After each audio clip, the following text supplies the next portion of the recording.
going, everyone? Happy Tuesday. I had to check and see what day it was. Oh, I got a lot of good stuff coming up this week. Am I getting some breaking news? No breaking news this time. Maybe later. Did Richard tweet again? Did he tweet about something interesting every once in a while? It's either exercise routines or some vague message of that could be bullish interpreted in one way or another. So, anyways, hope you're doing okay out there in Hexaco. Sad today to have on for the first time Corey Gary. He's coming on. He's coming on for the debate where this is the fifth one. I told you it's debate season about a month ago. I was like, it's debate season. And then from there, it kind of just here and there topics came up. And I always want to talk about Puerto Rico and stuff too, because I always pretty much held the same view that I'm going to talk about today with it. So it should be fun. And he's actually been there for a while and has a lot of experience around different tax stuff and all that stuff too. And at the end of it, after we go for about an hour or so, I got a gentleman coming on to talk about, he's a tax strategist, financial advisor, and talk about different pieces, and maybe he can get his reaction to some of the stuff we talked about as well. So anyways, buckle up, everyone. Number 5 coming up. Trying to go 5-0, trying to. Here we go. Welcome to the show for the first time, Corey Gary. How's it going, man? What up, brother? How you doing, man? Truly an honor and blessing to be on here today. Thank you so much. Good to see you. I'm glad you're not in the same time zone as me. I don't think so. I appreciate you getting up early. As you can see, it's morning time here in Shanghai, and it's exactly 12-hour difference from Puerto Rico time zone, which is EST right now. And so it took some getting used to. In fact, my body's still getting used to it, to be honest with you. I still wake up in the middle of the night periodically, and it's like, oh man, I need to go back to sleep because it's not daytime here, it's nighttime. And so it's wonky getting used to a 12-hour time difference. Yeah, jet lag. It's been a while since I traveled that much either, but I definitely remember jet lag, and it sucks. But if it sounds like you may be there for a while, so you'll get used to it over time, not just a quick trip. Yeah, we're out here for 2 months. In fact, we are inheriting a property out here. My wife, I can give her the credit, of course. My wife's Chinese. And my father-in-law is handing down a property to her. And so what we're going to do is we're going to make this our summer vacation spot. So we'll be coming out here every year because her family's out here. And I love the city. The city is absolutely amazing. I've had nothing but a great time out here. It's so futuristic. I've talked about this on my show. There's a full cashless economy here. Everything is ran through one app, which is called WeChat. I'm sure some of you guys know what WeChat is, but the whole economy is run through this app where you could pay for goods and services anywhere you go through the app. You can order off, like if you go to a restaurant, you can order off menus through the app. Like if I go to their version of a Starbucks, it's not called Starbucks. I think it's called Lefty or something crazy like that. You can order coffee in there. You can order their version of Uber, which is called Didi. You order Uber through the app. It's crazy how everybody, whether they're young or old, are utilizing that app for their economy. I'm blown away by it, how efficient the city runs. They also have the biggest subway system in the world. They have 30 million people that live here, which is one of the biggest cities in the world. And I was wondering how are they like all living there, and there's not like traffic jams everywhere, because there's virtually no traffic jams at all. It's because of the subway system that they have here. It's so elaborate, and there's almost like an underground city. There's restaurants and stores and like everything in the underground part of Shanghai because of the subway system. It is quite remarkable of a city, man, and we're enjoying it. That's for sure. It's rainy season right now, but I'm used to the rainy season because I'm from Puerto Rico. That's right. There's plenty of rain. I've heard. I visited there before myself too, and actually, yeah. That's something that I wanted to. We got plenty of different pieces to go through and points and stuff too. But I think that a couple of things we agree on is, well, first of all, it was my second one. I'll say it's my first. It's a nice place to visit. I have nothing against Puerto Rico. It's like I really enjoyed time that I spent there. I wouldn't want to move there permanently. I wouldn't want to move there for.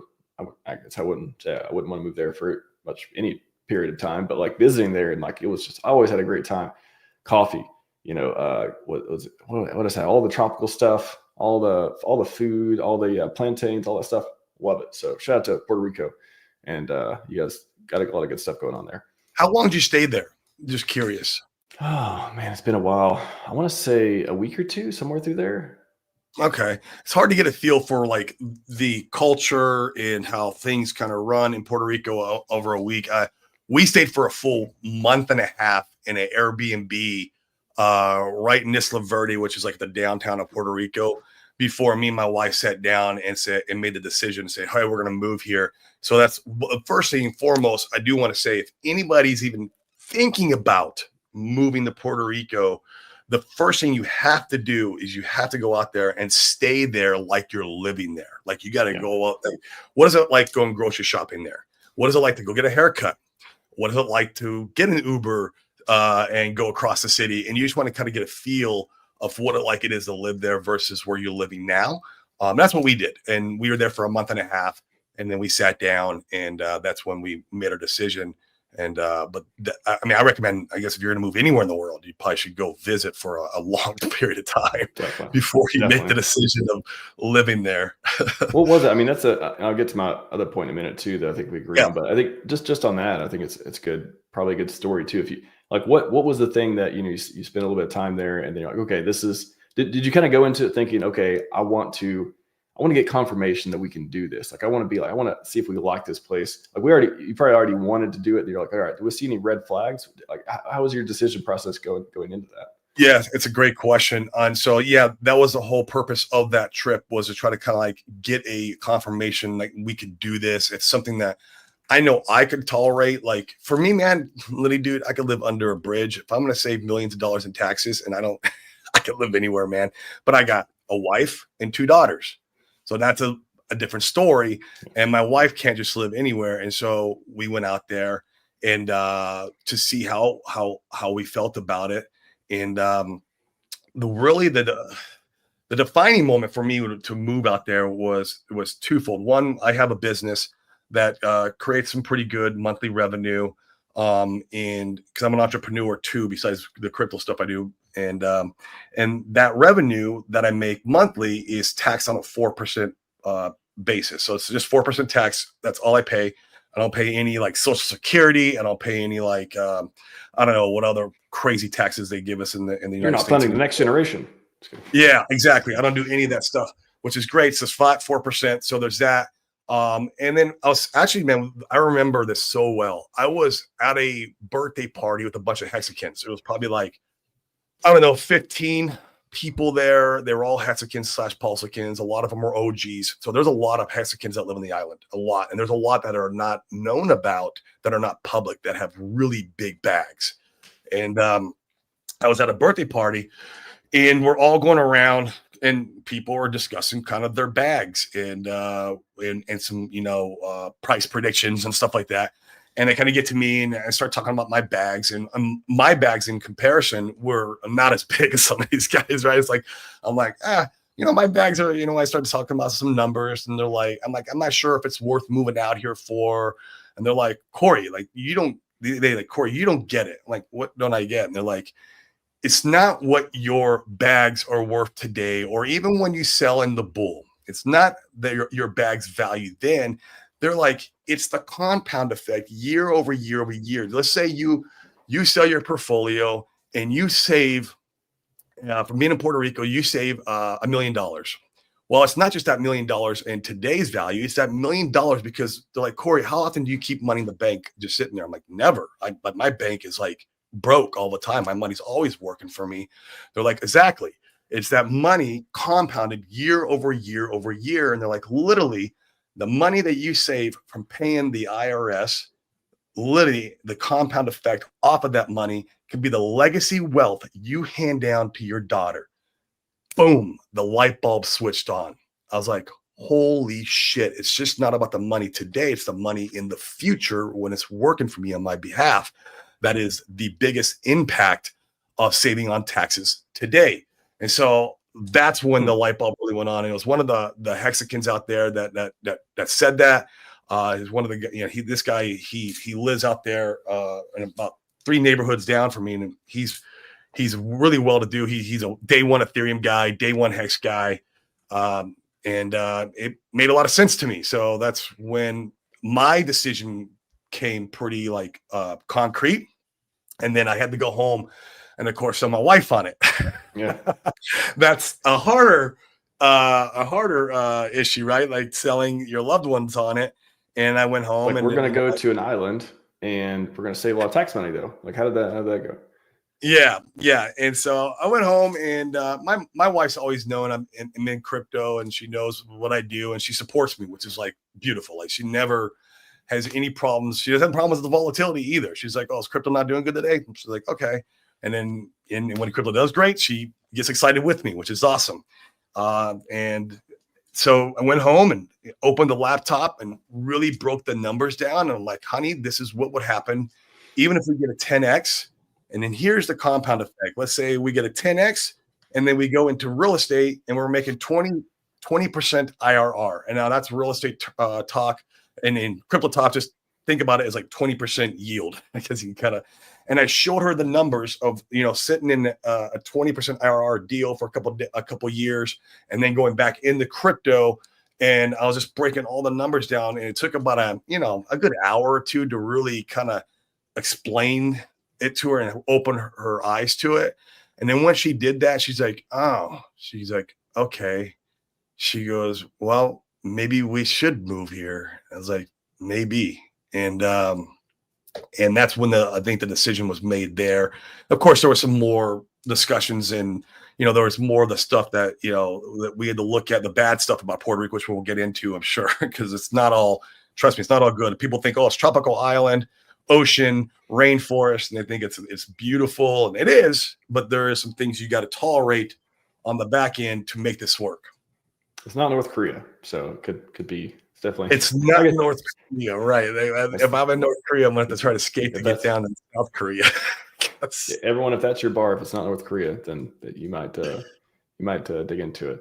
Yeah, I mean, that's a great point. You kind of like great segue into the second point is like, I totally want to pay less taxes, and I mean everybody does, right? Like there's plenty of reasons why tax in general are too high, funds a lot of government. Yes, may not agree with it philosophically. You may just, hey, I just want more money. Like I want more money for me instead of, spreading around type of deal.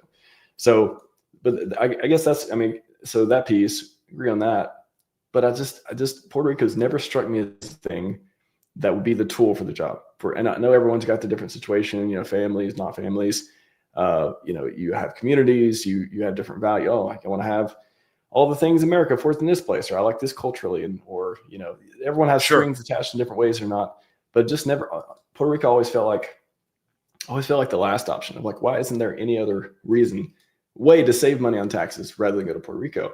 And there is, but it's not as easy. Puerto Rico's like, man, you go down there and there's no hoops you got to jump through anymore. Like with real estate, you have a lot of tax saving options. They reward us in real estate for buying real estate through cost segregation, through depreciation, and there's those hoops we can jump through to save this money, and that's great. But you never really have the money in your bank account. It's more of a smoke and mirrors of way of saving taxes in real estate. So it's never really your money. It's always locked up in assets, which is fine. You want the assets and you want that for legacy wealth and be able to grow your wealth.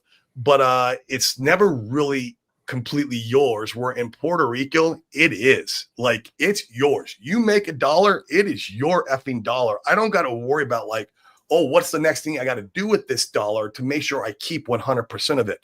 And if I were to say to you, RH Max, if you go down and live in Puerto Rico for 3 to 5 years and your kids have legacy wealth where basically they are set up for the rest of their lives, would you do it?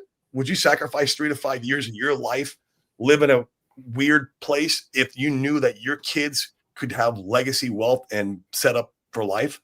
I'm just not sure that's the premise. I would push back on that and just, when I think about, okay, let's say pulse chain, anyone, me, you, anyone else, I'll make $10 million, $20 million, whatever it is, like whatever like magic number you think of, it's just amazing wealth. That's the number. Sure, it's different for everybody. Yeah, sure. Let's say it's 10 million, whatever. I can make 10 million living in America, and I could pay 30-40% taxes, like whatever it is, like however it's structured, maybe less if it's structured in different ways. Let's just say the most, like let's say 20, 30, 40, even 50%. Let's say California or something. Let's say you pay 50%. I have no idea. That's still, you get to keep $5 million. So if you Right, get to you're keep keeping 10 5, million, go ahead. but you're keeping 5, but that other 5 you give away and it's no longer yours, plus it can't grow and work for you on your behalf. It's the compound effect that is the most powerful thing here. It's not the actual money in the moment that day. It's that money when it grows year over year over year. And 10 years down the road, that 5 million now is 10 million, 15 million, 20 million, maybe 25 million, depending what assets you're going into, what games you're playing. And that compound effect is literally what you can hand down to generations below you through legacy wealth. So you're going to say, instead of paying the IRS, I'm going to hand this down to my children instead and set them up for life. That's literally the decision that I made by moving down there, or the thought processes that I went through that make me decide to move there, right? To say, okay, can I put up with living here? And it's not all bad there either. I want to talk about some of the good there, but that was the thought processes I went through. I say, hey, literally by making this one decision and being out here for 3 years, because you have to be out there for a minimum of 3 years. I'm going to put that out there. You can't go out there for a year or sell the top. It's already non-starter for a lot of people. 3 years is like, man, I got to spend 3 years in a place that I'm not sure I like so much. It's a long time. It can be a long time, right? And you have to make the gains on the island. You can't like move out there when Hex. I see Dylan. He's my boy, man. He says, well, Hex was $1. I might move. You can't move when Hex is $1 because you've already. You're gonna have to pay the tax. Did you hear the argument, Dylan? You pay the taxes. Even if you move there when Hex is $1, you're gonna pay the taxes. Hex is only 70 cents if it's $1 and you're not in Puerto Rico. Right. That is true. Kind of, yeah. But still sounds really good though. I guess that's my point. Is like, does it really matter if you just pay the tax and you can live in the society you want to live in? Type of deal. That's like been my always number one argument. Is like, why not just make a lot of money and then nobody wants to pay the tax, but you made a lot of money, so you still get to keep your money. It's a difference between instant gratification and delayed gratification. Now, we are a community of delayed gratification here, so I don't want to speak. There's an element to it, but I wouldn't say it's one for one. There's definitely an element to it, but it's that delayed gratification. I'm willing to sacrifice 3 years of my life to set up my daughter for the rest of her life, right? Like it's for me, because I love her that much, right? And I want to make sure that I'm doing right as a father for her and my generations to come, so that way they don't have to worry about like the 9-to-5 scams and the 401k scams. And here's kind of and I've always felt this way. And this is why I used to talk about this when I was in real estate. I was in real estate for a whole decade. I used to flip houses and do wholesaling. I feel like I'm the one in my family, because I'm the first millionaire in my family, to break the chains and curse of mediocrity. Like there's never no millionaires in my family before me, but I feel like I'm the one kind of appointed by God to break that curse in my family and to change the trajectory of my family tree. And part of that responsibility is I have to make sacrifices, and I have to make big sacrifices. And that's what Puerto Rico was for me. It was one of those, okay, I need to make a sacrifice here. I need to have delayed gratification. I don't need instant gratification. I don't need to have Lambos and spend money and buy a mansion and blow all I'd rather preserve that wealth, keep it Fast forward 6 months, Corey's like in a Lambo, smoking cigars. I kind of did the sports car thing when I was in real estate, and I kind of got out of my system. I don't need I still own a Corvette in Arizona, which is not like a Lambo, but it's nice, a nice car. And I'm trying to sell that thing now. I'm like trying to get rid of the C8. Let's go with that just on the point of, you said, let's bump the numbers up. Instead of 10 million, say 20 million. Let's say Corey, you say you make 20 million. But let's say Corey, this different version of Corey. This Corey made 20 million, stayed in America, in the U.S. jurisdiction, all that. Other Corey, again, Puerto Rico, got to keep all 20 million. The one in the U.S. You had to pay 5 or 6 or 7 million or whatever to IRS. Right. Yeah.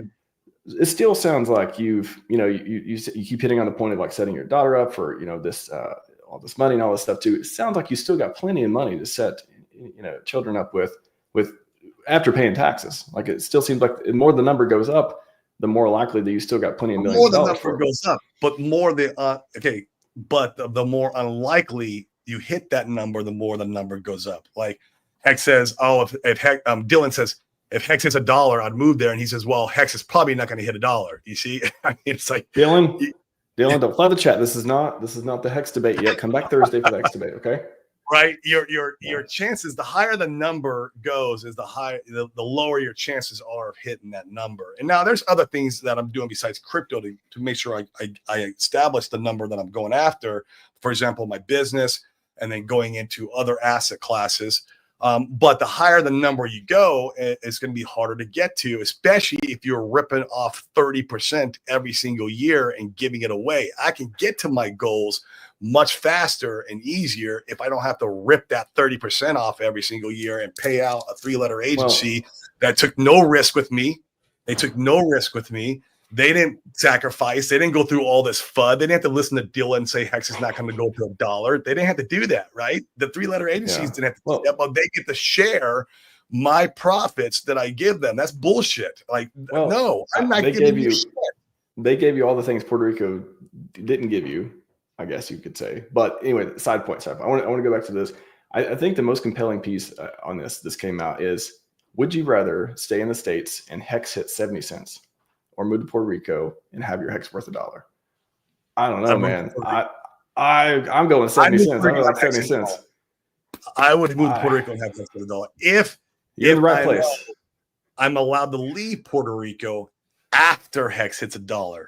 There's also the key, right? Like if I had to live there for 10, 15, 20 years, no, I'm not going to make that sacrifice. But if I know after Hex hits $1 and I push a sell button and I'm allowed to leave, okay, I absolutely. I can sacrifice 3, 4, even 5 years. I don't think I'm not going 5 years. Actually, we're moving out of Puerto Rico next year, which will be our 4th year. So we'll be going 4 years total out of this journey of. They're telling me if you stay there 10 years, Hex will hit $2. Can you take one for the team?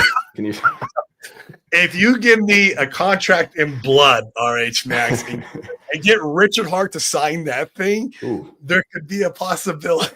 I don't think I want you to stay there that long. I don't want you. I could do it. I don't know if my wife could do it. I could I know I could do it, but my wife would be like, That would be hard for a family, I bet. Yeah. It's hard for a family. That is the issue. If you're single, man, it is easy, dude. I'm easy, man. I can live anywhere in the world, and because I'm a guy, man. I mean, it's just how we're kind of built. But women are different. How dare you? How dare you say there's differences between men and women? How dare you? I know, right? That's another debate. That's another show. Yeah. Well, let's get into the process too. So I think the process. Yeah. From what I've seen, I never went through it, but on paper, it does not look fun at all. What was your experience with it? It's not that difficult if you have the right attorney in your back pocket. And so the guy who I was talking about earlier, the day one ETH guy, he had an attorney he recommended to me, and the guy made it very easy, streamlined, literally just signing some paperwork, and they do all the filing, they do all the due processing, and so you move out there. There's like a few months, and then there's the move date, and there's the first taxable year. There's a few. Yeah, there's certain rules you got to play by. Yes, that is correct. So the rules. So for example, you need to be on the island for 183 days out of the year. Is that a half a year? Yeah, that's a half a year. So you need to be on the island on 183 days out of the year. The other days you could be off the island. In fact, you're allocated 30 days that you could be in another country as long as it's not the United States. So like if you want to go to Shanghai, I get 30 days credit for being here in Shanghai, which is kind of cool. I get the credit here. Over 30 days, I don't get it. It's like being in the U.S. If you're not in the U.S. over 3 months, so if you're under 90 days in the U.S., the other 9 months, you can actually if you're under 3 months in the U.S., you only have to spend 3 months on the island. The other 6 months, you could be anywhere else in the world. So there's little rules and tricks like that. They have also what's called the closer connection rule, meaning if an IRS agent came down and audited you, because that's always a possibility. They want to make sure everyone's doing right by this. And by the way, don't try to go out there and trick the system, guys, because that's just not worth going to jail over tax evasion. It's just not worth it. Like, it's dumb. And there's people out there that go and try to do that. That's like, it's wild. But they have the closer connection rule, meaning if you get audited, they're going to go out there and there's a set of rules they're going to go by to see if this is your true home. Do you own a home here, or do you have a home that you have a lease on that you're living on? Where do you have a car here? Do you have a driver's license here? If you have a spouse or a girlfriend, where do they live? Right? Where does she live? Does she live here with you in Puerto Rico, or does she live back in the States? Right? And stuff like that. If you own property in the United States, are they being rented out, or are they vacant, waiting for you to move back home into? They're going to look at all these different little things to see, like, are you trying to trick the system? And so you want to have a very thorough conversation with your attorney about your life. What does your life look like here in the States, and how we could take that? He's going to think like how he could take that life and then make sure you can pass the closer connection rule there in Puerto Rico. So there is that, and it's a bit of a pain in the butt. But it's like, I still have a house in Arizona, and how I got over that is like, my sister needed a place to stay, and I said, hey, do you want to go rent my property in Arizona? Just pay me the mortgage. And she's like, yeah, sure. And so I have it rented out to my sister. And I'm like, the only caveat for you is like, when I'm ready to move home, you have to leave. She's like, okay, yeah, totally fine. But she's getting a great deal while she's there on the rent. It's like 50% off. And she's taking care of the property. And if I ever got audited, my closer connection was like, yeah, I got the property rented right here. It's no big deal. And so there's that. So you got to take that in consideration when you move out there. But I mean, what's the time cost, the expenses, like how much time do you need to prepare? Like, maybe you could just briefly hit on those. Yeah. So the most expensive cost is going to be your move out there, right? Depending on how much stuff you have, right? So all in all, me moving plus like the filing fees, and I'll kind of discuss that and how that looks like. It probably cost me around 40 to 50K for the entire move, and getting everything switched out there, which I say that literally in the first few months on taxes for my business. So it's like, okay, that's the second thing. If you have a business, you're an entrepreneur, and you make money, you can make money anywhere in the world. It makes it even that much better. Like, crypto was like 50% of the equation for me. The other 50% was like, I have a business I can save money on. And so, like, if you have that, it makes it, for me, a no-brainer. If you have just the crypto, depending how big your portfolio is, then you need to kind of really break down the numbers and see if it makes sense for you. And what happens if you get only a 10x cycle? Is that going to make sense for you to move to Puerto Rico? Maybe you get a 20x. I think we will. Dylan seems to think we're not going to go to $1. I don't know. I get a stroke every time I don't hear 100x. So, yeah. Well, I mean, that's a big upfront investment, though. That's 40 or 50K. I mean, your portfolio is.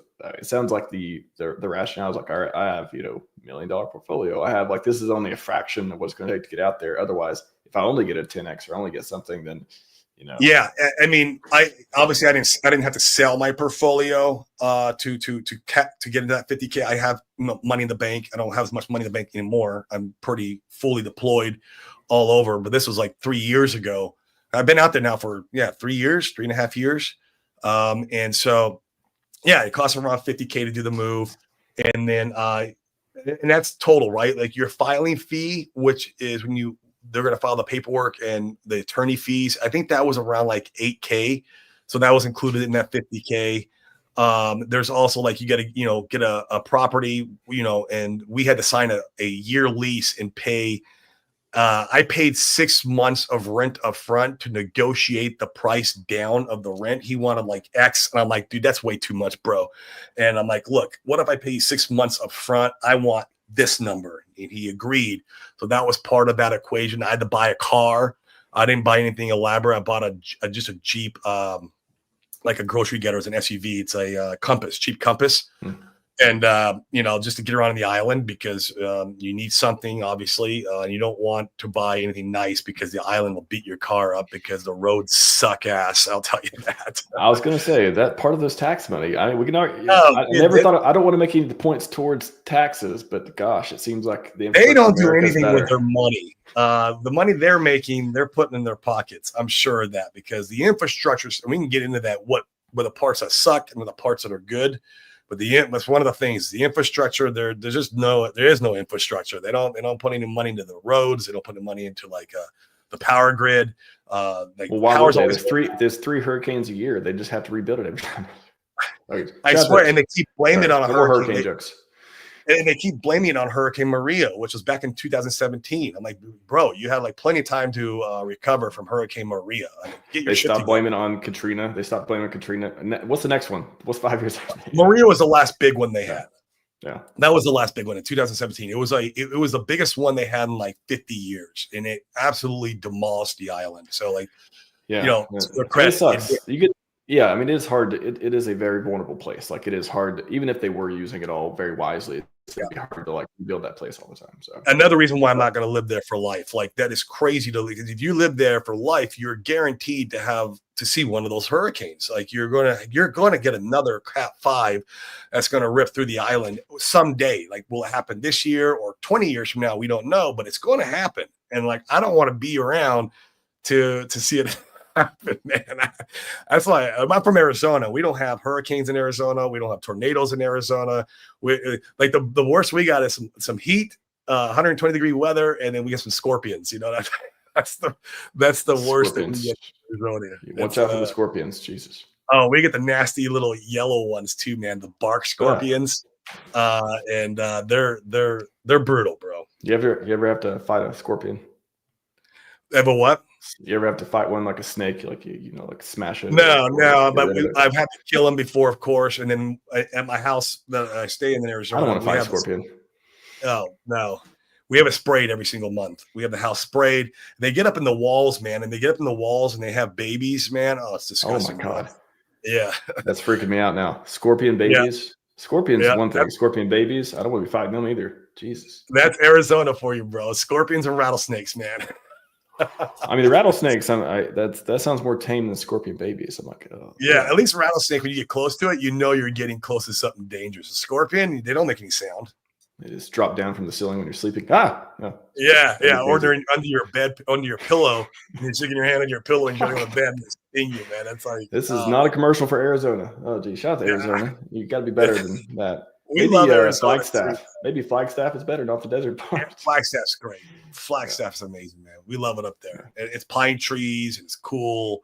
But yeah, but I mean, Puerto Rico, man, it's you have to sit down and do the numbers. That's where it really is going to make sense for you. Like, you can't, if your portfolio is worth only $50,000, then Puerto Rico is not going to make sense for you, right? Because even if you get a 10x, then it's worth $500,000, which is a nice payday. Like, $500,000 is a good chunk of change. I'm not shaking a stick at that or balking at it, but like, you know, is it going to make sense to go through the heartache of 3 years on the island and all this due process for, you know, saving taxes on $500,000? No, it's not, right. It doesn't make sense to him. But, you know, when you get up into the few $100,000, then, you know, you can have a different conversation, in my opinion. You know, because even a 10x on $200,000 is $2 million. Now you're starting like, okay, well, if I give money away to the government, that's between $200,000 and $300,000. Is that worth it for you to go through Puerto Rico? Probably still not. Probably still not. But for me, I'm starting to get close. Especially when you add in revenue from a business. Wow. And Pulse Chain hasn't even ran yet, so I assume you still have those tokens. No, it keeps trying, and hey, man, I think it's going to. I've got no doubt in my brain, in my body, and I know it's going to go. Like, it's, I'm sure of it. But that's me, and you know, that's me too. I like to take a step back and look at it from an unbiased opinion and look at the greater picture. And go Pulse Chain. We can do it. It's going to go, man. It's going to go, and Dylan's going to get left behind because he's going to sell his hex at 50 cents because he thinks it's not going to go to $1. And that's perfectly fine. Dylan's going to wake up, forget where he is. Like, am I on Puerto Rico? Am I not? Is it 70 cents? Is it $1? I don't know. But like, let me hit the sell button real quick, just in case. But on the cost, you said 40, 50K. Is that including, I think there's like compliance fees. There's the required, is there like a required charity donation? There is. So insurance. The first year, there's no charity donation because you have the compliance fees, and I think they take that in consideration. Every year thereafter, you have a $10,000 charitable donation you have to do to basically they have a list of their charities that you could donate to. But there has been one organization out there that kind of found a hack where you still have to donate the 10 grand, but you get a entrepreneur mastermind. This is another part about Puerto Rico that I love, is the networking is out of this effing world, and the level of like business talent out there is incredible. If you're looking to like start a new venture or capital raise, or you just, want to be around very high net worth individuals and try to pick their brains, holy crap, Puerto Rico is amazing for it. And so this one organization, they created a mastermind. Everyone comes in, pays 10 grand. They take the 10 grand and they figure out the donation part, but you get the mastermind. And I'm a big advocate of masterminds anyways. I'm part of 5 currently right now. And so like, it was like, okay, this is what I do anyway. So for me, it was not like, it was something I would have done anyway. So it didn't bother me, but you do have to do 10 grand a year donation if this is one of your strategies. So that has to make sense too. You need to pencil that in to your tax savings. Are you going to save more than 10 grand? It's actually more because cost of living might be more than you live currently too. Cost of living could be more. Insurance. More. I was going to say hurricane insurance, like all insurance, I imagine, because places where again, correct me if I'm wrong, crime and loss of property and all that is higher than insurance premiums. Probably going to be higher. Yeah, groceries are higher because they import them into the island, right? Like I can't go to the grocery store and I'll spend like $200 or $300. It's funny, I'm here in Shanghai. I'm just like, I go to the grocery store and I spend like $50 and I'm bringing home bags of groceries. I'm like, oh, I miss the days where I can bring home bags of groceries off $50, man. It's like, Puerto Rico. You're not farming avocados? You're not farming avocados? Come on. Right. Gotta be some good avocados out there. The stuff. You do got to pencil that part in, your cost of living. And so I would say it's pretty comparable to where I live in Arizona, maybe a little bit more. But you got to figure that in. If you live in the Midwest and you're used to that kind of cost of living in the Midwest, well, then Puerto Rico is probably going to be like double, maybe triple from where you live. But if you live in California, your cost of living is probably less than what Puerto Rico is. Just depending, because California is asinine too. European Union. Yeah. So depending where you live, depending how much money you make a year and how you're living, because you got to live out there, right? Like, are we going to get a bull run this year? I don't know, right? Like, are we going to get it in 2026? I don't know, right? I think we'll get it this year. I do. I think altcoin season will come, and I think we'll do just fine. But what if it doesn't? You got to ask yourself that. Am I prepared for if it doesn't? And you got to make sure you can live. And so those are some of the questions you need to ask yourself too. Now, if you have a business that's you're making money and you're an entrepreneur, then it could make a lot of sense. And that's where, like I said, to be honest with you, RH, I'm not sure if I didn't have the business, if I would have made the same decision. Maybe not. But the business definitely helped because I knew I was saving all that tax money on my income. Was it that fine a margin? Did the business put you over? Yeah, this makes sense. Were you trying to make it make sense, or how were you thinking about it? Well, of course, you got to try to make it make sense, right, before you can pull the trigger. But I give away even in Arizona anywhere from 20 to 30% on taxes on my revenue, unless I'm going out there and actively buying real estate with the money as soon as I make it, and then I don't get to keep the money anyways. It's in real estate, which is fine. It's an asset, but like I'm playing the kick the can down the road game forever, and it's like I never get to enjoy it, and that sucks. Where in Puerto Rico, I make $1, it's my dollar.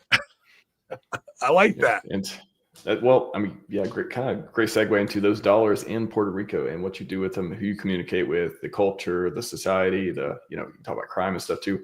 What I gotta say, that's been one of the things I've always, other than the kind of like the analogy of 70-cent hex and dollar hex is going to stick with me now. But besides like the tax piece, the other part is like living there, right? You've lived there for 3 years, more than 3 years now. And do you feel, living in Arizona versus living there, what do you like? Isn't there a lot of things you miss about American culture, or is it similar there? Like, what are some of the things you like and don't like there? Because I got to say, there's probably better things I like here. I'm going to imagine.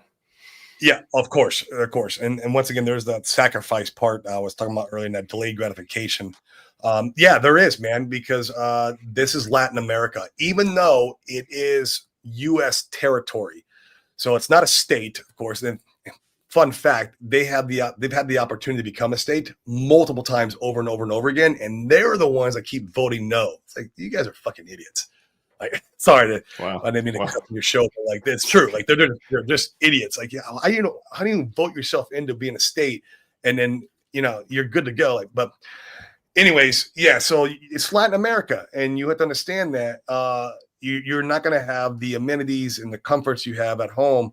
Like going to the grocery store, we have probably access to 20 or 30% of the food that we normally eat in Arizona. Like truly, and that's one reason, because my wife's Chinese and she cooks a lot of Chinese dinners, and so like it's hard for her because she can't get the ingredients she wants to cook. Where in Arizona, man, it is easy.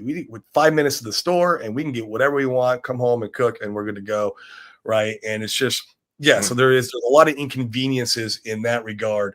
But I mean, other than that, I mean, for the most part, I'm a homebody. A lot, I run my business out of my home. And I don't go out drinking at bars and stuff like that. I'm sober. I've been sober for almost 7 years, and so like that part there. If you are a party person and you like to go out and have fun, nightlife, you might want to take that into consideration. I don't know how Puerto Rico's nightlife is, and it can be wildly different than what you're used to. But for me, I'm a family guy, so as long as I have a good neighborhood to live in, feel safe, which I do where I'm at, because you pay for safety there. If you're living where, go into that, like how do you pay for safety? What does that mean? Live where all the other Americans are living, basically. So you want to live where all the other Act 60 people are living, or at least a lot of Act 60 people are living. So other high net worth individuals. And it's they Puerto Rico understands they need to protect their Act 60 people. I think they kind of understand that, because they really they guard them. Like to come to my house, you have to go through 2 gates. You got to go through 2 security gates to even get to my house. And I don't even live in the most expensive neighborhood in Puerto Rico, like the beach across from me. That's where like Peter Schiff lives, and some of these, what is the Bitcoin billionaire? I can't remember his name off the top of my head, but lives down there. Not Saylor, the other one, Brock Pierce. He lives down there. He could be Mexican too. We don't know. He could be. Actually, fun fact, he got gifted Pulse, and he has Pulse. So okay. Yeah. So but they live down there across the neighborhood from me. That's like the most expensive. That's called Dorado Beach, and that's the most expensive neighborhood probably in the island. And that there, man, it is guarded. It is safe. It is real safe. And so is mine. Like I feel safer with my family walking around my neighborhood at night than my family walking around the neighborhood in Arizona where we live. It's just because in Arizona we don't live in the most elaborate place. There's no gates, there's no guards. I feel safe. How do you feel walking anywhere other than your neighborhood though? Like downtown, 30 hours. So you need to be a little bit educated and understand where you're going. You don't want to just be driving anywhere.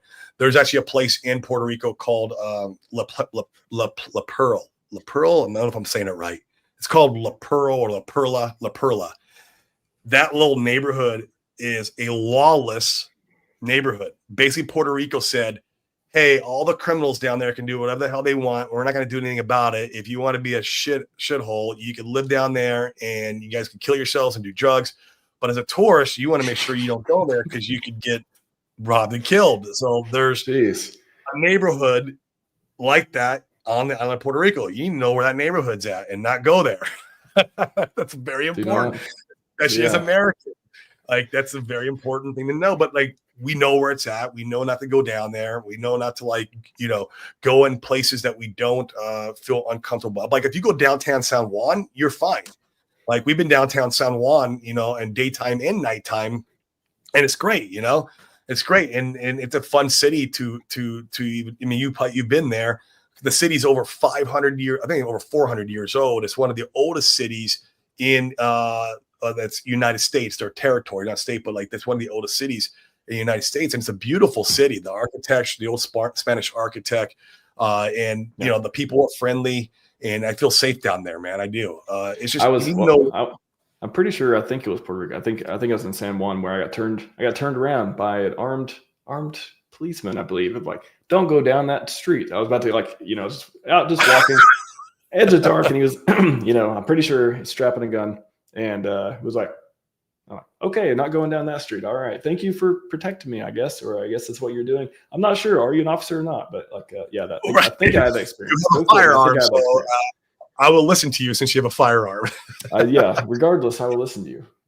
It's that's the thing. It's like, man, I know there's plenty of places. Talk about different places in America too that are dangerous. Certain places where you live, where people are like, oh, don't go down this place. But I don't know. Every place has a dicey place, and more concentrated in Puerto Rico. Would you say that? Yeah, I would agree with that. Yes, I would agree with that because it's a poor country. Is why, right? It crossed between a third world country and a first world. Being that they're trying to make it first world with the whole Act 60. That's what it's called, by the way. It's called Act 60. This moving down there and not paying taxes for Americans. It's called Act 60. So they're trying to bring up the economy, bring some money to the island, kind of like, reform it, if you will, through this program. And it is working to a sense, right? There's a lot of millionaires and billionaires that are moving there, who are living on the island, who are taking advantage of this. And so there is a lot of money there. And you just need to know, where is that money concentrated at? And where is that money not concentrated at? Stay out of the places where there's not the money, and stay in the places where the money's at. But man, speaking to that part, I really want to go back and touch on this one more time. Masterminds are the reason why I was successful in real estate, period. Like, it's the reason why I made a shit ton of money, is because I was able to go into these masterminds, copy and paste other people's business models, and bring them in and create my own business. You literally can do that on Puerto Rico. Like, the high net worth entrepreneurs out there is insane. In the crypto space and in the entrepreneur space. Like, and that part I love about Puerto Rico. And in fact, when I leave there next year, that is the biggest thing I'm going to miss about Puerto Rico. Is like, any Friday night, if I want to go out and hang out with a bunch of guys, I'm hanging out with a bunch of millionaires and billionaires. I want to miss that part. And, it's not that easy in Arizona. I mean, you do have high net worth entrepreneurs in Arizona, but you don't have these like multi-millionaire, even /billionaire crypto guys in Arizona. You have them in Puerto Rico, and they're networking by the dozen out there. It's crazy. And I love that. Yeah, I mean, good part on networking. Yeah, I mean, there's a lot of people go to, I guess, New York, or if you're in tech, Silicon Valley or Vegas for a lot of stuff too, and maybe sports. Miami's a good place, Yeah. So what if tomorrow? I know you're leaving Puerto Rico now, but I guess people who are thinking about going or otherwise, I just pose this question to you too. What if tomorrow Congressperson's like, hey, we're doing a bill, get rid of 0% tax in Puerto Rico. All right, let's get it to the House. It's all those benefits that are even going there, for the tax and all that stuff too. Couldn't that change or be made harder? Like, is there any incentive to not make it harder, right? Like, U.S. wants their tax, right? Like, why wouldn't it be harder in the future or even go away? Yeah, it's hard to say, if you're out there here's how I understand it. And my attorney explained to me, if you're out there before something like that were to happen, you would be grandfathered in. You'd be grandfathered into whatever tax code you were brought in on. So if they got rid of the Act 60 altogether, you would still be good as long as you're living out there. Like, you're protected as part of the code, or the Act 60 that protects you from something like that happening down the road. If the new president comes in and said, hey, we're going to get rid of this, we're changing the whole system down there, or maybe it's we are going to get rid of Puerto Rico as a territory. That's also a thing, right? That could happen. We're going to name Puerto Rico. No, don't do that. Right. Yeah, I mean, Trump's not the biggest fan of Puerto Rico. He called it a garbage country or something like that. I can't remember what. I think his phrase is usually shithole country with a lot of stuff, but it's not even not even a country though, which is funny. But yeah, Puerto Ricans didn't like that very much. I bet. Yeah. But you're protected under the grandfather rule if you're out there before. But yeah, so that you're protected for the most part. If something drastic were to change while you're out there. Gotcha. I think just the one other big topic I wanted to cover before we wrap up, because I know Chris in the green room there too. But does he? Cool. Yeah. I think I think just touching on the other things. So I got a list. I got a few different things, other investments, other places, you could use to minimize taxes and stuff. Again, not tax advisor. Don't take this. It's educational advice, blah, blah, blah. Not advice at all. But here's a few things that I saw that could be alternatives or could be, and I just want you to tell me which ones you think could work in place of, or could have changed your mind had you went this, or could have been an option on the table instead of going to Puerto Rico. So one is CRTs, right? Tax deductions, lifetime income stream, deferred capital gains, support causes you care about, foundation stuff like that. So CRTs is one. Other is just go to a state that don't have state tax and doesn't have has lower taxes and has not the California type taxes. Another, and kind of like a basket of these two, not that there's a one-to-one replacement, but just different strategies to minimize taxes. Maybe not as much as Puerto Rico, but things that could be in place of it. Different tax loss harvesting. I mean, I think it's something probably practiced by a lot of people as well. And then different, just maybe different investments that have like opportunity zone investments, like deferred capital gains. Real estate has it. No residential requirements, have a lot of benefits like that stuff too. Wouldn't they give you most of what Puerto Rico gives you, like even individually or combined?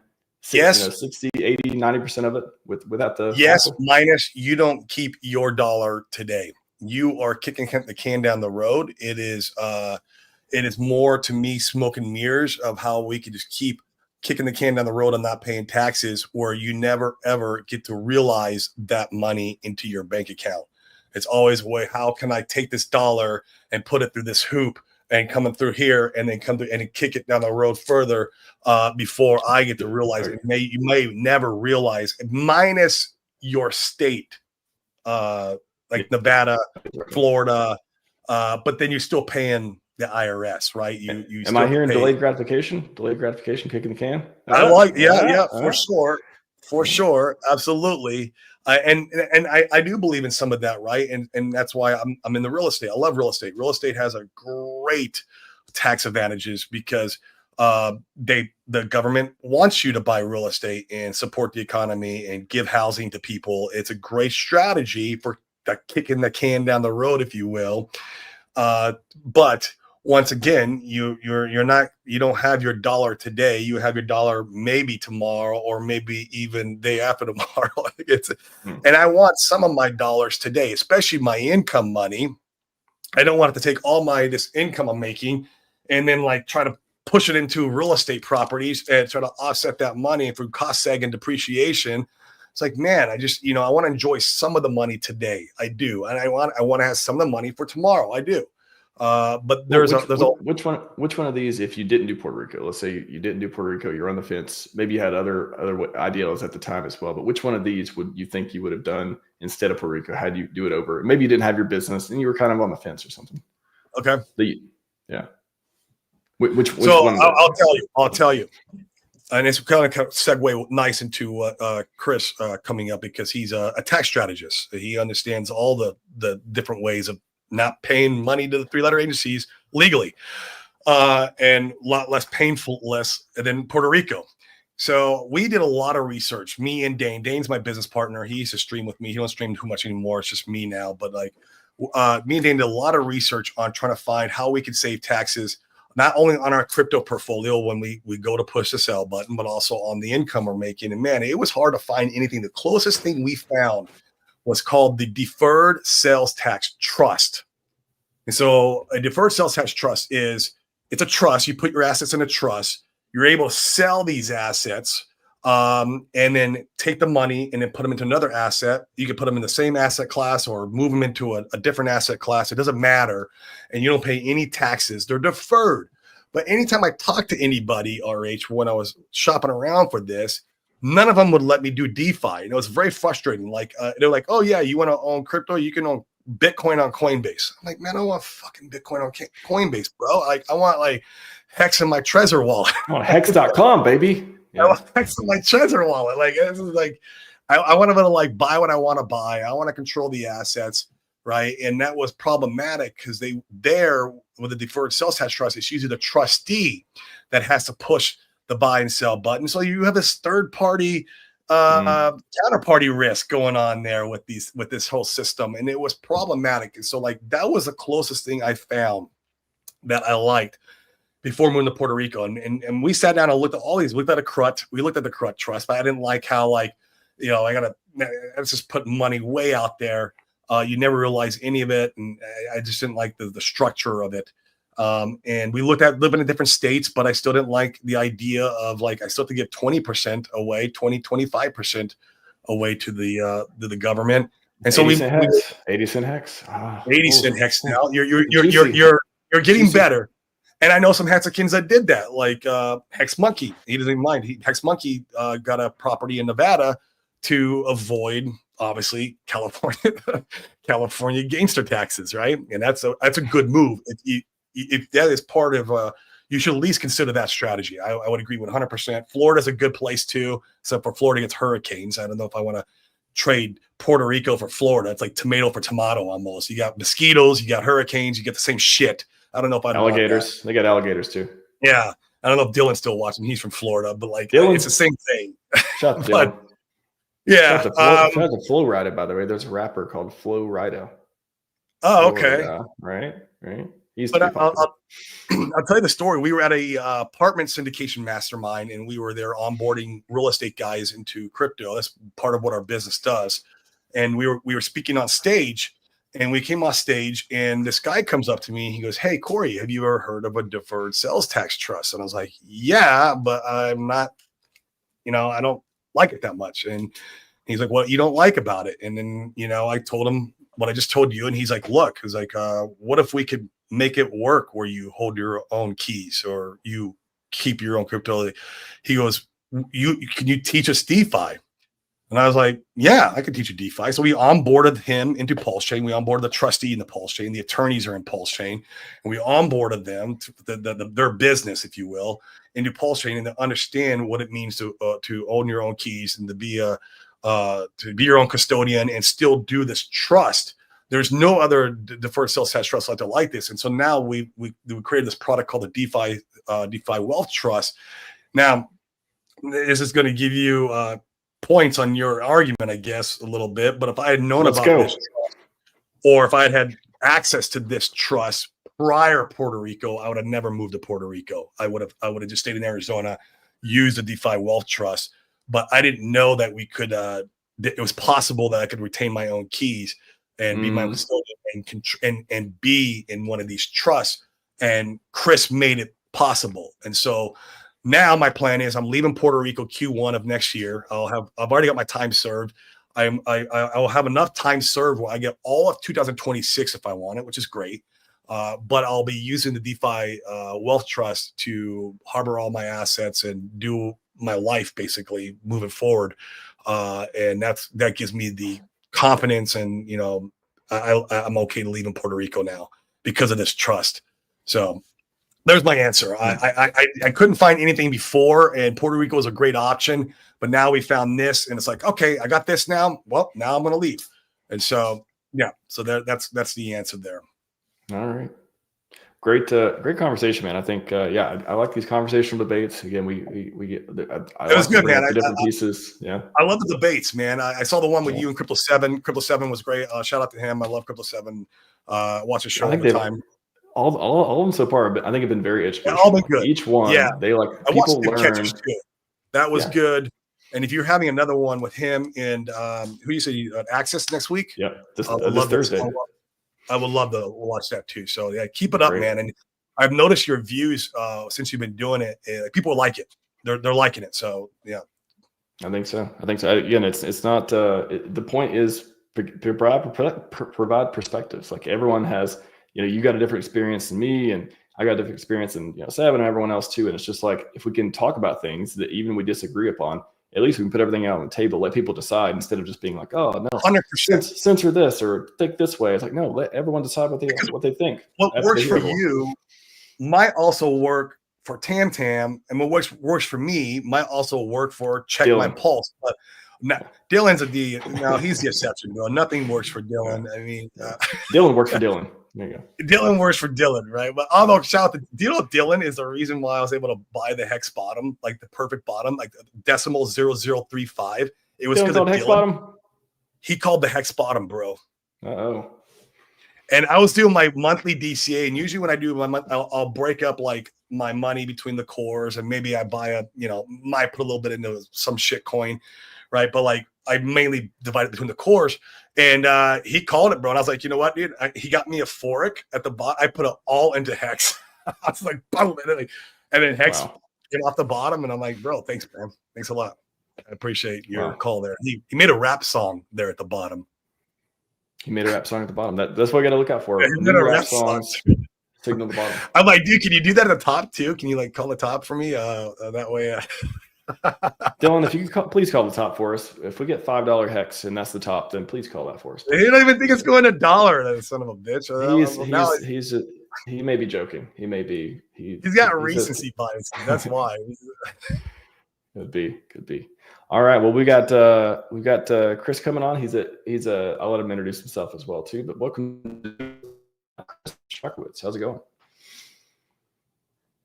You're on mute, Chris. It's going very good. Thank you. Yeah. Have you enjoyed the debate? Enjoyed the conversation we're having about Puerto Rico? Yep. I've heard it a couple times.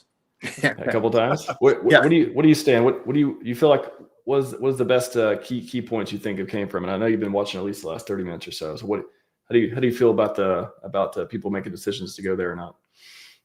Yeah, well, like with any decision in life, you got to weigh the pros and cons and decide what's right for you. And I think that's kind of the bottom line of the discussion, right? Yep. That was a big part of it. Yep. Still. All right. Well, you want to introduce yourself and just kind of like your background and all that? It sounds like you're financial advisor, tax strategist, somewhere in there. Yep, both of those. So my name is Chris Shuckwitz. So I'm a tax strategist with deferredtax.com is our website. My licensing is financial advisor, but essentially we focus on tax solutions for people. We can do anything from, if you're living in some place where you are paying taxes and you're paying, you have a significant income, we can cut your tax bill in half. Or if you're selling anything with a capital gain, we can defer the taxes. And that's where I had gone to this real estate conference because we have a lot of stuff for real estate. And that's where I met Dane and Corey. And as Corey was saying, we just started talking and then said, well, okay, let's see how we can make this work. And we kind of modified things. So you as a crypto investor get to hang on to your coins throughout the process until they're actually sold and converted to fiat, right? And then even after you've sold, like a lot of people in Dane and Corey's group, they want to be able to go into real estate for a while and then go back into crypto. We can do that without paying taxes. And so that's where we kind of invented the DeFi Wealth Trust. Yeah, and how does that? I named a few things earlier too, CRTs and all that stuff. Like, how does it differ than this? Like, what are the pros and cons for a couple different common options? Yeah, so the charitable remainder trust is a great tool if your goal is to give to charity. That's what it's designed for. So essentially, whatever asset must be unencumbered, so no mortgage against the property, or you have to own stock, whatever. You donate it to the trust. You get about a 10% tax write-off at the point of donating, and then the money is actually owned by the charity, and you're able to pull an income stream off of it. But once you set it, that's it. So if you decide to pull out 50 grand a year, then it's going to pull out 50 grand a year no matter what. You can't change it. You have to either do a fixed amount or a percentage of what's in that trust, and then it goes forever. And you have to identify, yourself, your family members, any living family member, any living relative, you can identify to the CRT. And then once all of those people pass away, what's left goes to the charity. What's different with the deferred sales trust is the money in the trust is your money. And its only business purpose is to invest on your behalf to essentially create, more money for you. Got a new. I like that part. Yeah, exactly. I like that part a lot. And then essentially, the distributions for the CRTs, distributions for DeFi Wealth Trust, they're both taxable as ordinary income. However, with the deferred sales trust, the DeFi Wealth Trust, you can actually decide how much money you want to take for any given year, or if you don't want to take any. And basically, there's two tax deferrals. The first tax deferral is on the sale of the asset. The second is on anything in the trust grows tax deferred. So you can literally decide if and when, or if or if ever you want to pay the tax bill because it's deferred. Um, and it's fully inheritable to your heirs, their heirs' heirs. There's no end of the line in terms of it being available. So one of the things Corey talks a lot about is growing the wealth, preserving the wealth, and then creating the legacy for future generations. Well, this tool kind of acts as the tool to be able to do that. It allows you to grow it. And when you change your mind, you want to start preserving, you can change to preserve. And then when you change your mind where, okay, I want to position it for inheritance, you can make all those decisions along the way. And no single decision prevents any future decision from happening. That's the main downside of a charitable remainder trust. If it's your goal to give money to charity, it's a great thing to do. If it's not, we have an alternative. Now, other stuff is really applicable to an asset. So if you think about, like with real estate, you can do a 1031 exchange, you can do a Delaware statutory trust, a qualified opportunity zone. There's a few other things in there. We can actually do the deferred sales trust with real estate. All of those have their value and their application depending on what it is you're trying to accomplish. So what we do is when we talk with someone, like I was just talking to a real estate investor, and he basically was doing a 1031 exchange, and he wanted to put it into, a Reg D investment, which was going to give him like 8% growth and 8% income. But they didn't allow a 1031 exchange. So I was able to work with him to take the money, put it into a trust, and then he can go back and invest in that investment and get that investment return that he wanted to do. Even though they don't accept a 1031 exchange, we were able to take it through a process where they could then do that, investment straight from a trust, for example. There's like another example where if somebody's trying to sell a piece of real estate and they want to essentially restart the depreciation schedule because a 1031 exchange carries forward your depreciation to the next property. And he had done it many times, so he didn't have a lot of depreciation left. We were able to exit through a tool called the Delaware Statutory Trust, where he got 85% of his cash out and he can go buy a new building and restart the depreciation schedule and do bonus depreciation, et cetera. So what we do is we kind of talk to someone about their goal and what they're trying to accomplish, and then we give them the options for how they accomplish it, how they could accomplish it, and then it's up to them. They can choose, what they want to do.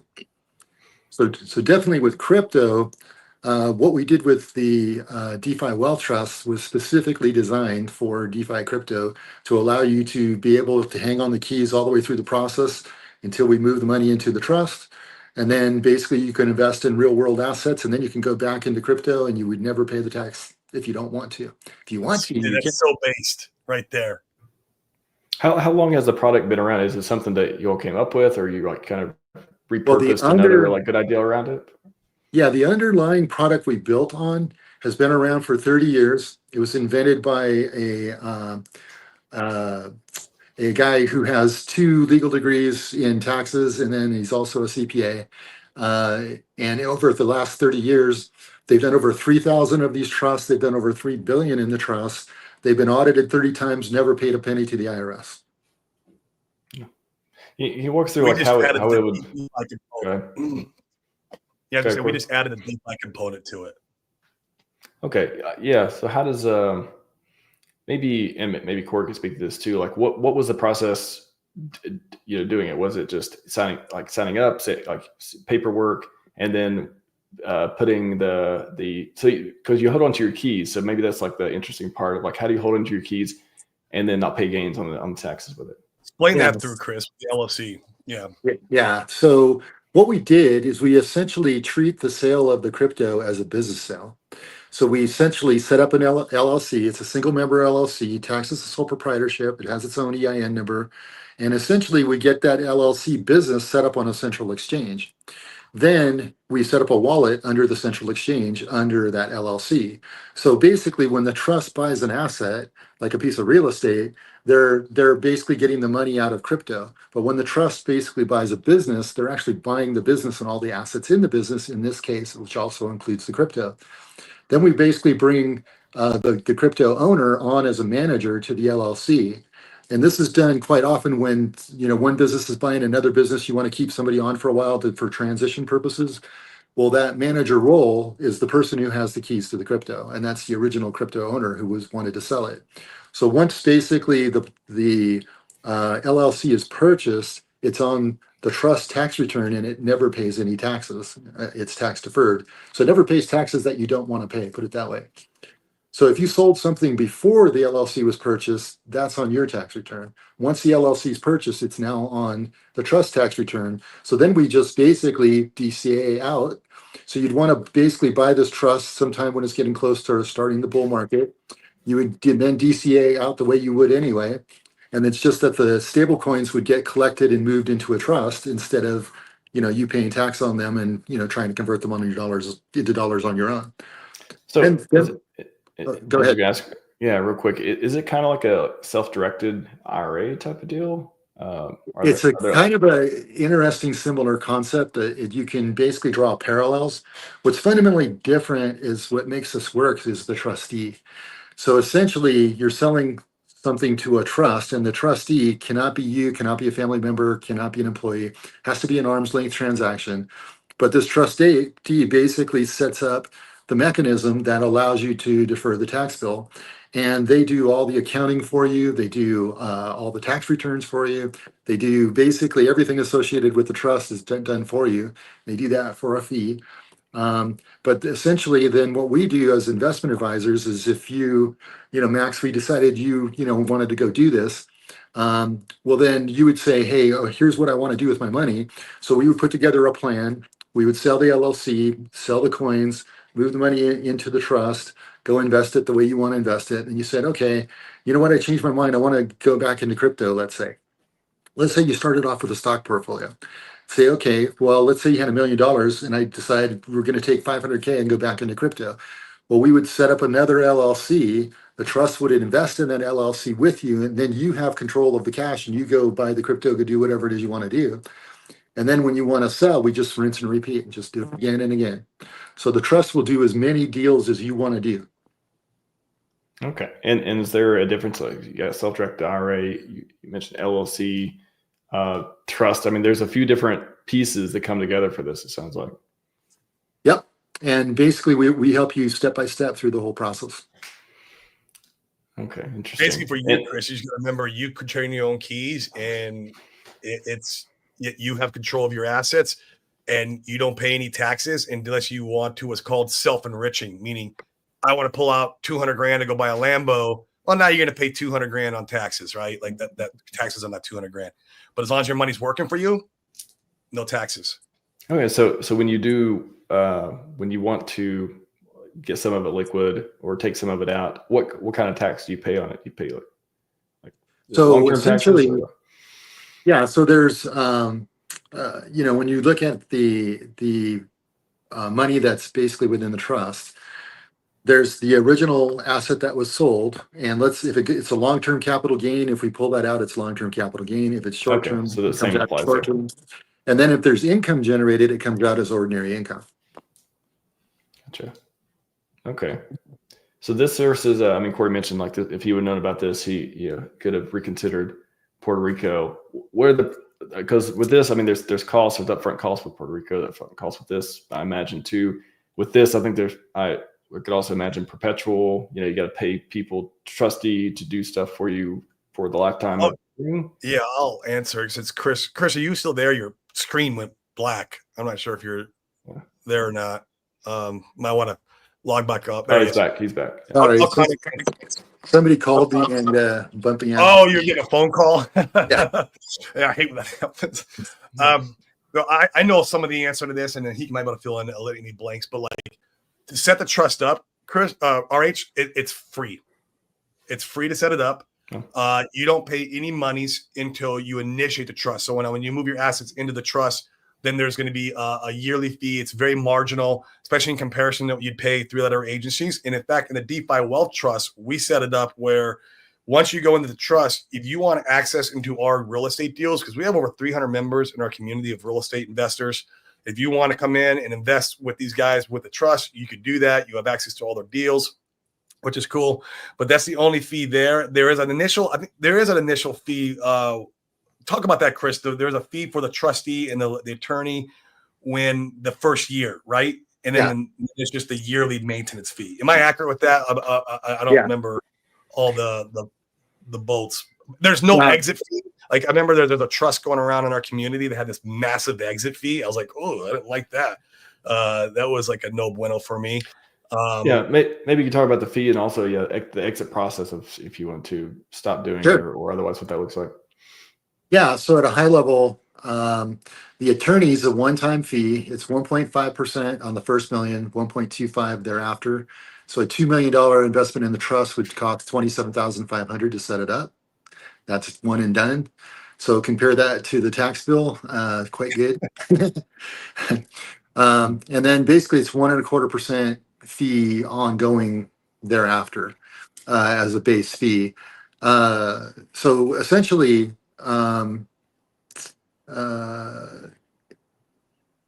let's see, what else did you ask? I'm sorry, I lost it. Oh, so the exit process too, like is there exit fee? Oh, the exit process looks like. Yeah, there's no such thing as an exit fee. So it's your money in the trust. If you want to request it, you can do that, and we would give it to you. So, if you're in it for 5 years and you say, you know what, I just want to pull it out and pay the tax, you can do that. All right. Yeah, anything it's real easy. What I liked about this RH is the flexibility of this trust of coming and going, and there's not like all this weird hoops you got to jump through. Now that for them they have some, for Chris, like setting the LLC up and going through, like they have some hoops they got to jump through. But for us as the user, it's pretty easy.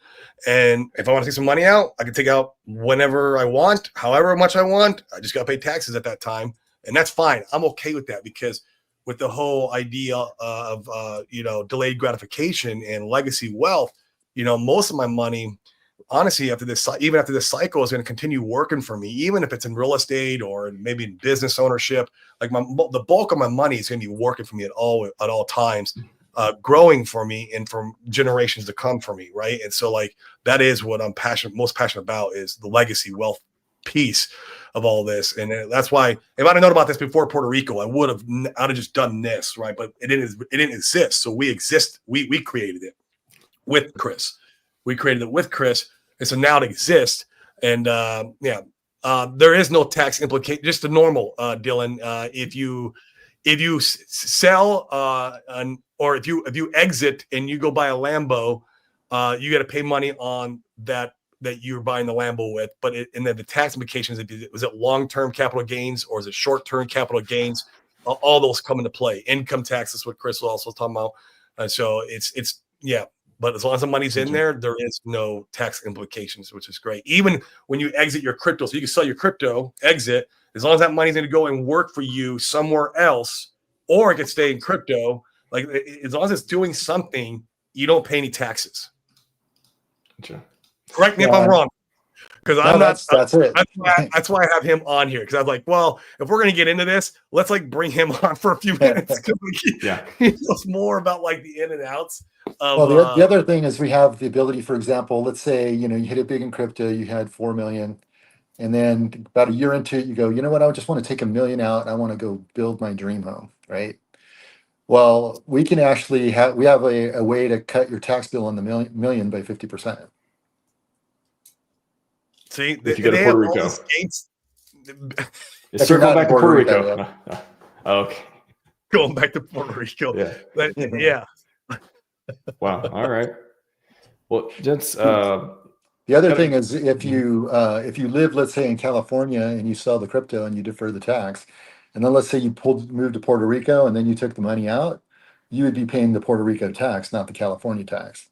Meaning the rules in Puerto Rico rule, it's your residency that matters. So like I lived in California and I moved to Nevada. So if I take something out of my trust, I'm paying the Nevada taxes, not the California taxes. So to Dylan's point earlier, when he was saying he wanted to sell hex at $1 in Puerto Rico, but I'm like, you got to make the money on the island. Your money has to grow on the island. Here's a shortcut or a loophole, if you will. Say you're in Florida and your money grows in this trust. Hex goes from, What is it today? 1 cent, almost 1 cent to $1, which Dylan doesn't think it's going to go to, but screw Dylan. And it goes to $1. And Dylan wants to sell. As long as it's in the trust and he moves to Puerto Rico, he could sell and then exit the money out of the trust, and he'd have the Act 60 protecting him on the money. It is an absolute loophole. Yep. Actually, Dylan said that he will come to Puerto Rico only if he can bring the alligators from Florida, though. Stipulation. Just heard it. Dylan's my producer. Apparently, he's my producer. He can tell. Producer, yeah. I love Dylan. I give him shit all the time, but he got me to buy the hex bottom, so I don't give a shit. Hex bottoms are nice. I definitely would like to buy. Hex bottoms are nice, man. If you can call the hex top, I'll be even happier. Some people like apple bottom jeans. I like the hex bottom. Anyways, gents, got to wrap up here. Great to have you both. Chris, where can people find out more about this program? Yeah, our website, defertax.com, or DeFiWealthTrust.com. Yeah, or DeFiWealthTrust.com. Go there, because then you can book a call directly with Chris. Yep. He'll know exactly why the conversation you're about to have with him is because of crypto. So it preps him knowing that he's coming from the DeFiWealthTrust.com. So yeah, we have a bunch of videos there on it.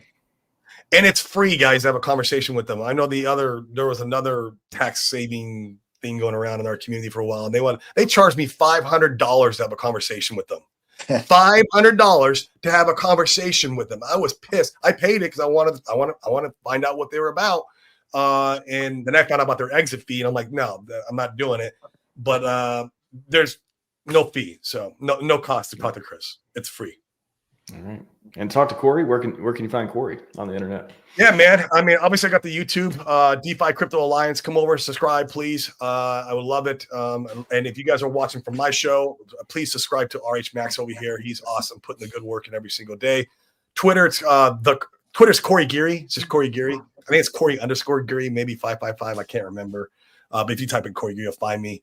And then that's the best place. You can DM me on Twitter. Don't DM me on Telegram. Telegram's so dirty. I might not see it for a month when I'm like going through my my comments. Dude, about every quarter. I don't even do Telegram, but maybe every quarter I'll look at it and be like, I don't want to do this anymore. Yeah, I respond to Twitter. Twitter's pretty clean in DM, so I can go on there and be like, okay. So if you want to reach out to me on Twitter, perfectly fine. Just DM me there. And that's it, man. I mean, yeah, I love Pulse Chain. I love this community, and just happy to be here, man. Thanks for having us today, too. Of course. I love your shirt, by the way. Gotta get. Yeah, man, we got it from you, bro. It's funny because I got I got the red one, I got the blue one. You scored at the Pulse Chain Tour. Look at that. You got my favorite. The red hex. Dude. That's my favorite. Show them the red hex real quick too. I mean, I love that one too, but show them that I'm not trying to be a thousandaire.